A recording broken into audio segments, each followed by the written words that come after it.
We are back on Morning Line. Thanks for joining us. Our guest this morning is Metro Vice Mayor Jim Schulman. It's always nice to have him come on. When I know he's coming on that day, it's just a good feeling. I enjoy talking with you. I learn a lot from you. I really appreciate you taking time and have been doing this regularly since spring. Well, yeah. Nick, it's a pleasure, and I notice again that you're not wearing a tie today. And I'm no longer on the morning anchor gig, and so I can wear. I think I'm looking dapper with the vest, the jacket, and the blue shirt. But one of the benefits of not having to anchor anymore, I don't have to wear a tie every day. And boy, trust me. Well, I wouldn't have used the word dapper, but I just. We'll see what Joe thinks. Joe, good morning. Hi, Joe. Good morning, Nick. Morning to you. Yeah. Metro was in a mess. I'm totally confused about some of the things that's going on. Who gets this police chief job, which I know Ann and the COB board is wanting to get their choice in.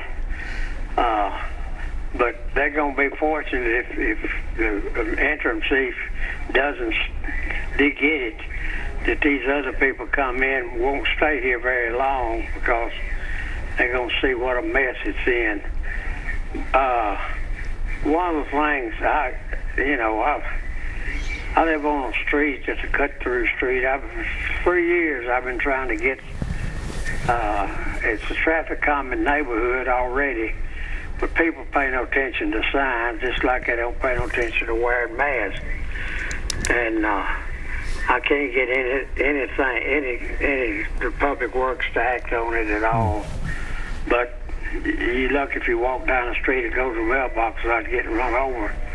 But one of the other things that's really it's confusing me is these people is painting Black Lives Matter on the streets and really go out of their way to get it redone when somebody else messed it up.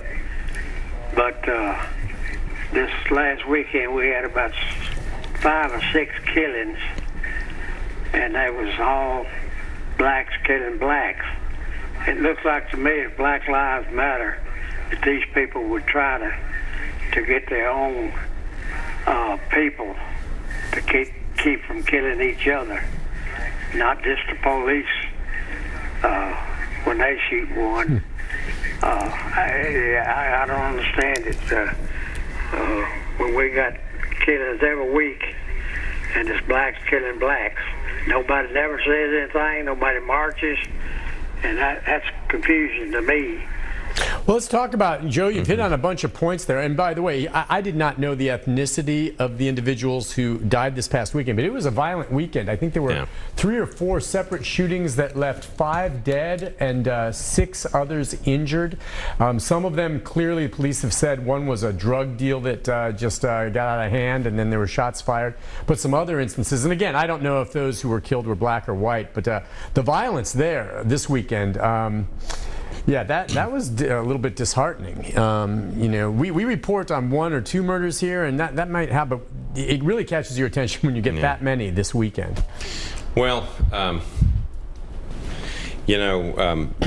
crime seemed to be down for a while at the beginning of the pandemic, and now you see this stuff coming back. Let's talk about some of Joe's comments. I'm not sure of all the details either. You have to look at the data. Look, we don't want anybody being killed. Whites, blacks. It doesn't matter what color you are. It's just not acceptable behavior. We need to do a better job, and we are focused a little bit more this year on the council about trying to use data to figure some of this stuff out. People do get all upset about different things, and that's their right to do it. But in the end, we don't want anybody being killed. And so I think you have to go back and try to look at more of the root causes of some of this, whether it's drugs or whatever.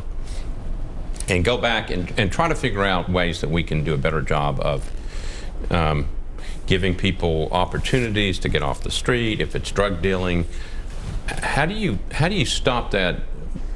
It's difficult, but how do you give people opportunities so they don't go in that direction?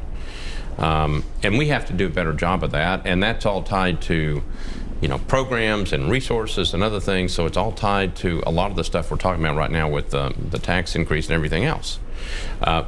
Need to use data. I was really sad. I knew they were painting the Black Lives Matter on, I guess it's Woodland Street, and then somebody, tried to mess it up. Mm-hmm. It's like, can we not figure out ways to, people want to express themselves. I thought that was fine in terms of painting the street, but then somebody messing it up, it just shows that we can't even do that right. Mm-hmm. Then Joe mentions the cut-through street. Joe, if you will call me, 615-584-1082, tell me your street, I'll try to get Public Works to take a look at it. That's what we do. He had some really good issues. We always, we tend to be careful as we talk about all this stuff. But I think we do need to look at the data. I think we do need to figure out better ways to give people opportunities. And I think you need to hold us responsible and try to get us to do that. Yeah.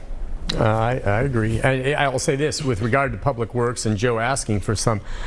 That's an example, though, isn't it, in a way, Jim? If this referendum does go through and the money goes away, those types of things in terms of response to people asking for people to come out, they're not getting the reaction they want right now, and that hasn't happened yet.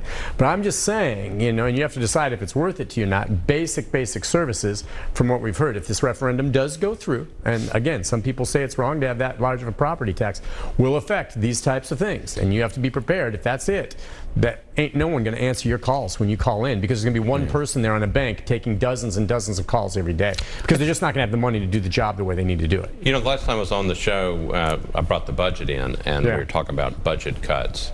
And I would really encourage all your viewers, and again, maybe next week or sometime we can actually do that. And it's sort of a, right now it's a hypothetical. But if you were to take our basic budget, the $2.4 billion budget for the city, and then try to cut $330 million from it, what would you cut? And people go, well, there's so much waste. It's like, okay, so try to cut. And this is actually this is a real life situation. Mm-hmm. So I was talking to a young lady the other day, and she said, well, cut the police. It's like, well, how much do you want to cut them? And then it's like, do you really want to slow down response for the police in a pandemic? And the answer was, well, no, not really. But it's like, okay, so you leave everything on the table.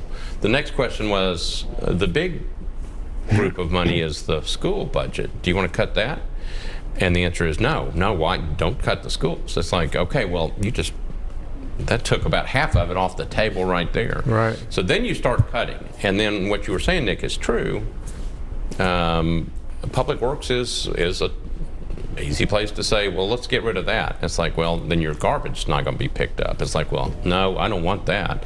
Well, do you want it picked up once a month? Well, I don't know. So these are real life issues that we're dealing with. And again, what I would encourage your viewers to do is take a look at the budget. You can get it at nashville.gov and look at this year's budget, and then start cutting away and figure out what you want to cut. You know what? Let's do that, you and I. Maybe before the end of this week, if you have some time, I'd like to sit there, slap it down, we'll social distance, and then kind of just let's do the cut, and let's find out where we can get that money, if in place of a tax increase, and just give people an idea of that. I think that's a good idea. Just lay it out there and say, okay, no tax increase, that's fine. Let's just cut here, and then maybe where you're deciding to cut's just fine. Maybe it works. Let's give that a shot. We'll talk more about that later. Let's take a call from Granger. Good morning, Granger. Hi, Granger. Good morning. Listen, I'm a longtime resident of Nashville, and recently, over the last year, I've had several contacts with various government employees. You go for years without having any contact, but this year, and I just have to say, they have done an excellent job overall. On every occasion, they've been very professional, knowledgeable. They went beyond the call of duty, and it didn't matter whether I was calling the health department, the motor vehicles license, the police, fire. And I think we need to consider what it's going to take if we do all these cutbacks, how to rebuild a very effective, quality city government, and how expensive that will be. You know, it costs thousands of dollars to retrain somebody to do a new job. So I just want to say to the mayor and all the staff, you guys have done a wonderful job, and I just hope that we have enough sense to not have this tax resolution. Granger, thank you for your call. Yeah, and Granger's, he says he's had a real positive experience having moved here, dealing with it. And that's the point. I mean, I guess, you know, these services are in place right now. We haven't seen the massive cuts. Joe says he has a problem with Public Works, and I'm sure they're overworked over there anyway. There's always issues with Public Works. They're so busy. But that's nice to hear. No, thank you, Granger. It's really nice to hear. There's a tremendous number of Metro employees who do an excellent job every day. And I know in some cases they are overworked and overstressed. You know, we have, I know people complain about the size of government sometimes, but, you know, some of these things have been cut for a while. And so groups are strained now. But the fact that people are doing their jobs in a pandemic and being very courteous, very nice, and doing the best they can, that's what you hope for in any situation. So Granger, thank you, and I'll pass that along to the mayor when I see him. Let's go next to Linda. Linda, good morning. Hi, Linda. Hi. Hi. Just a couple of comments. I get so tired of these groups trashing the mayor and the city council and everyone. Here's a suggestion. Why, if they pass this vote for the tax to go back, start charging everyone for trash pickup, $40, $50 a month, and charge fees for libraries and parks and things. Maybe they'll realize then how much better off they would have been with the tax increase.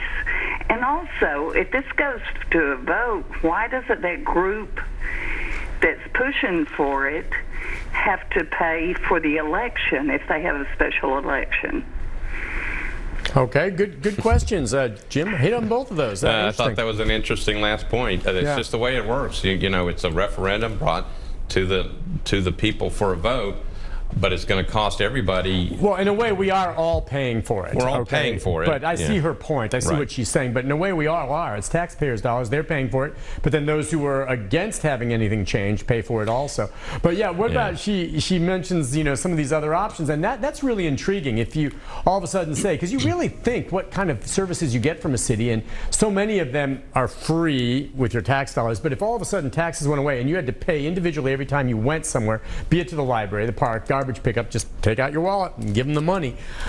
I think that'd be an eye-opener for some folks. Well, so a lot of people out in that general services district have to pay to get their garbage picked up. So I guess we can follow a model, and then everybody has to pay to get their garbage picked up, whether you want it once a week or, you know, 2 times a month or whatever. Can you imagine a city? Remember, I was thinking about this the other day. Remember the bumper stickers that said, a great city has great libraries, or it was something like that. It was something to the better the library, the better the city, something like that. Do we really want to have a city with no library service, or really limited library service? Because if you think about that, you start thinking about reducing opportunities for people who may not be able to go to the bookstore all the time and just buy books. It's a great, valuable resource to go get knowledge, to learn, to see programs, to read magazines. It's such a great thing. I don't want to take that away from citizens. It's such an important part of how a city functions. I think Linda's point is well taken. I mean, if we're going to really just cut all this stuff and then have to have people, once you go to the library, you have to pay. I don't know if anybody's going to go. And then the city starts really showing some signs of faltering. I mean, I know there's a lot of people who are upset about the tax increase. I understand that. Again, what I would say, Nick, is that this tax increase was designed to cover primarily the shortfall due to something that no one expected, and that's the pandemic. We get a look at it again. The mayor and the council look at it again next year. So it can be changed. That rate can go back. The hope is that a vaccine comes very quickly. and we start getting back to a situation where economy is much stronger. I've seen the numbers from the state. Economy seems to be doing okay. We're not back where we were, obviously, but the hope is we can get back there and then we can deal with these issues again. But we're just in the middle of a crisis, and that's what that tax increase was primarily for. On that note, we'll take a quick break, and when we do come back, Ann, you're first up next. Ron, Donna, and others. Questions, comments for the mayor, vice mayor rather. We'll return right after these breaks.